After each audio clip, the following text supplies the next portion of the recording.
The Slavic languages are all remarkably similar to each other, with high mutual intelligibility between them.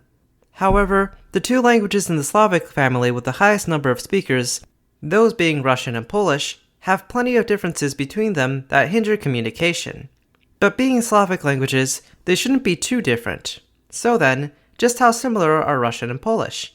To start with some background, Russian is spoken in Russia and is a minority language all across the former USSR, and Polish is primarily spoken in Poland and as a minority language across Europe. Polish is a part of West Slavic, along with Czech and Slovak, while Russian is a part of the eastern branch of Slavic, alongside Belarusian and Ukrainian. The most similar aspect between practically all Slavic languages is their vocabularies, and Polish and Russian are no different. About 77% of their vocabulary is shared, with the majority being native Slavic words. Here are some of the many examples. Water. Woda. Вода. River. Rzeka. Река. Tree. Drzewo. Дерево. Wind. Wiatr. Ветер. Smoke. Dym. Дым. Ear. Ucho. Ухо. Nose. Nos. Нос. Bone. Kość. Кость.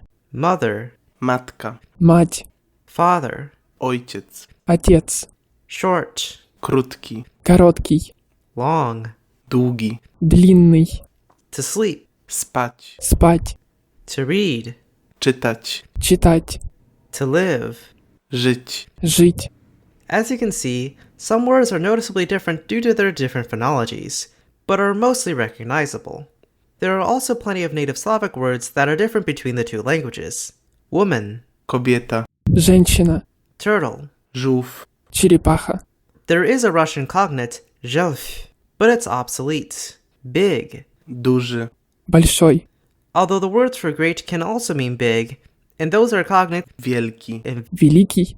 to fight. Walczyć. Бороться. Loanwords are also fairly similar between the two. Both languages have had plenty of loans from English, French, and Latin, though Polish has had more loans from German due to close proximity, and Russian had more influence from Old Church Slavonic and loanwords from Turkic languages. As for phonology, both languages have hard and soft consonants. Soft consonants are palatal or palatalized, followed by a sound similar to y, while hard consonants are not. Russian has plenty of soft consonants, retaining most of the ones from Proto-Slavic, while Polish has less of them, as all of the soft alveolar consonants shifted to palatal consonants. Most of Russian's soft consonants can appear at the ends of syllables, while Polish only does this with the palatal consonants, not the palatalized labial or velar consonants. Polish has 6 oral vowels, a, e, I, o, u, and I, and Russian can be analyzed as having 5 or 6 vowels, 5 after hard and soft consonants respectively, and all of the phonetic vowels have equivalents to their Polish counterparts, though Russian's closed mid-vowels correspond to open mid-ones in Polish. Polish also has nasal vowels, which were lost in Russian and most other Slavic languages. It has on and which are pronounced as nasal diphthongs on and ow in open syllables, and before consonants are pronounced as oral and o, followed by nasal consonants. Vowels in Russian also have a lot more allophony than in Polish, changing when vowels are surrounded by soft consonants and reducing the sounds like and I when unstressed. Unlike in Polish, stress in Russian is also contrastive and unpredictable, sometimes even changing based on the inflection of a given word, while in Polish, the stress is regular, fixed on the second to last syllable, with a few exceptions, primarily in words of Greek or Latin origin. Going back to consonants, both Russian and Polish have retroflex sibilants, such as sh and zh. While both languages have a noticeable amount of sibilants, Russian only has the sibilants sa, za, tsa, sha, zha, sya, tya, and marginal zya, while Polish has za, cha, ja, and tya on top of those in Russian. In both Polish and Russian, voiced obstruents such as ba, da, ga, va, za, zha are voiceless at the ends of words, pronounced pa, ta, ka, fa, sa, and sha respectively. They also generally lose their voicing before voiceless obstruents, while voiceless obstruents become voiced before voiced obstruents. Lastly, Polish has a distinction between v and w, which doesn't exist in Russian, or most Slavic languages for that matter, and both of these languages have marginal or dialectal r. The most significant difference between Polish and Russian is that Polish uses the Latin alphabet, while Russian uses Cyrillic. Polish spelling has a reputation for looking like someone jammed letters on a keyboard, so I'll share some distinguishing characteristics of Polish orthography. The nasal vowels are represented by A and E with ogonek, Y represents the vowel E, W represents V, while L with a stroke represents W. The retroflex sibilants are written as their alveolar equivalents, but followed by Z, except for zha, which is written as RZ or Z with overdot, and ja, which is written as D followed by the aforementioned letter. Palatal consonants are also written like their alveolar counterparts, but with acute accents. Acute O is pronounced U, and soft consonants are indicated with E followed by another vowel. Both H and CH represent Ch, and obstruents are spelled phonemically, not phonetically, so watch out for voicing assimilation. As for the Russian alphabet, here's pretty much everything on screen if you don't know Cyrillic already. Lastly, let's take a look at the grammar of Polish and Russian. Like all Slavic languages, they're both fusional languages with heavy inflection. Nouns decline for case, with the nominative, accusative, genitive, dative, and instrumental cases in both languages. Polish, like most Slavic languages, has a locative case, while in Russian this is called the prepositional case, as there's a separate locative case used for certain words. Russian's other minor cases are the partitive, abessive, and the vocative, which it lost except in fixed phrases before regaining it colloquially with names and kinship terms, while Polish held on to its vocative case throughout. Both languages have grammatical gender, with masculine nouns typically ending with consonants, feminine nouns usually ending with a, and neuter nouns typically ending with a or o. Both Russian and Polish also treat nouns referring to animate things differently from inanimate nouns, particularly with the accusative case.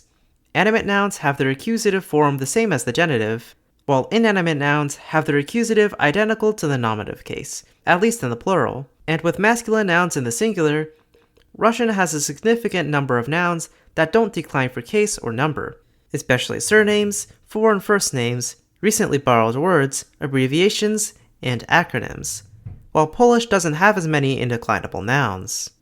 It should also be noted that not all inflections have the same forms between Russian and Polish. This goes for adjectives and verbs too, as we'll see later.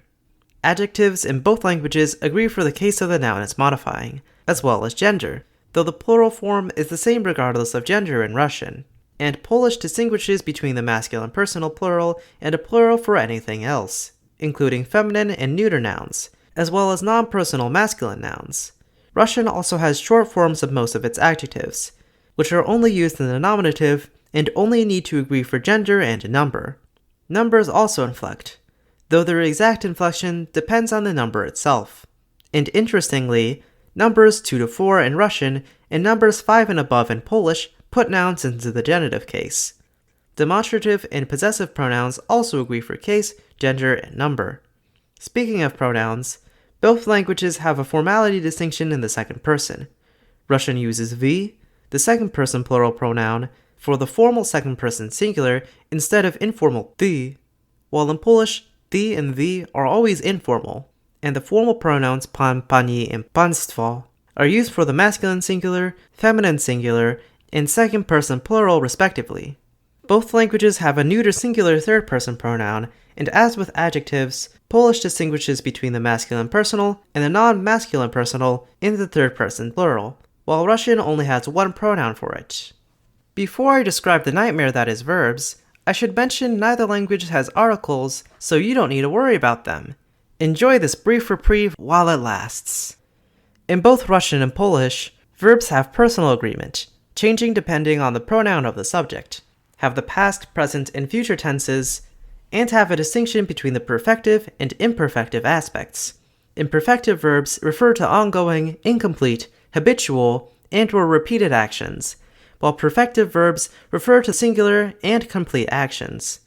There are typically two pairs of verbs, one perfective and the other imperfective, with the imperfective verb being derived from the imperfective one, usually with a prefix added, although there are a lot of exceptions to this. Perfective verbs in either language can't be used in the present tense. Conjugating them with the present tense yields the future perfective. In Russian, the past tense is only marked for gender and plurality, not person like in the present and future, while in Polish, the past is marked for person on top of gender and number. You may also notice the Russian past tense suffixes have la in them, while in Polish they have wa, as the Polish wa corresponds to la in other Slavic languages. Polish is a standard pro-drop language, and while Russian is also technically pro-drop, it doesn't drop the subject pronoun nearly as often as Polish does. Russian also drops the copula, the verb být, in the present tense, while Polish doesn't do this with být. And as you've probably been able to tell, Russian infinitives usually end with tia, while in Polish they usually end with tia. Verbs also have the conditional and imperative moods in both languages, on top of a handful of adjectival and adverbial participles. Russian also has extra pairs for verbs of motion, one that is unidirectional, describing motion in one set direction, and another multidirectional, which refers to motion in general, habitual motion, and/or motion without a set path or direction.